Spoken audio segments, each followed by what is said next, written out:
آپ کو بتائیں لاہور میں پنجاب یونیورسٹی میں طلبہ تنظیم نے فیسوں میں اضافے کے خلاف مظاہرہ کیا ہے۔ احتجاج کے دوران طلبہ کی یونیورسٹی کے گارڈ سے تلخ کلامی ہوئی ہے۔ پولیس نے احتجاج میں شامل 5 طلبہ کو حراست میں لے کر تھانے منتقل کر دیا ہے۔ مزید تفصیلات بتائیں گے ڈان نیوز کے نمائندے نعمان لیاقت۔ نعمان بتائیے گا پنجاب یونیورسٹی میں طلبہ احتجاج سے متعلق کیا اپڈیٹس ہیں آپ کے پاس؟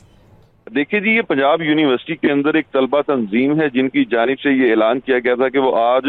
فیسوں کے خلاف مظاہرہ کریں گے، اور اس دوران جو ہے وہ ریلی بھی نکالی گئی جو فیصل آڈیٹوریم تک نکالی گئی ریلی تھی یہ، اور یہاں پر موجود جو سیکیورٹی گارڈ تھے ان کے درمیان کافی تلخ کلامی ہوئی اور فیسوں میں اضافہ کی صورت میں جو طلبہ ہیں ان کی جانب سے نعرے بازی بھی کی گئی، اور جب یہ طلبہ وائس چانسلر کے آفس کے باہر پہنچے تو وہاں پر پہلے سے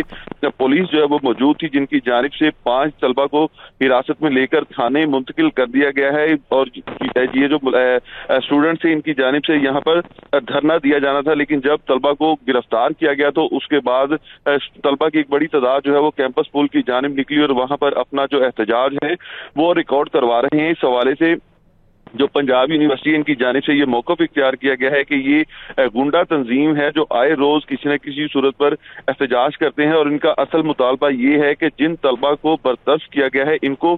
بحال کیا جائے، اور جو برطرف کارکن تھے یہ جرائم پیشہ ور تھے اور یہ جرائم میں ملوث تھے، یہ یونیورسٹی کی جانب سے موقف اختیار کیا گیا ہے، اور یہ بھی بتایا گیا ہے کہ عدالت کی جانب سے جو اسٹے لیا گیا تھا وہ بھی خارج ہو چکا ہے۔ تو اب یہ مختلف طریقے اپناتے ہوئے جو طلبہ ہے وہ احتجاج ریکارڈ کر رہے ہیں اور یونیورسٹی کا ماحول خراب کرنے کی کوشش کر رہے ہیں، جس پر سخت قانونی کارروائی عمل میں لائی جائے گی۔ جی نعمان لیاقت اپڈیٹ کر رہے تھے، آپ کا شکریہ۔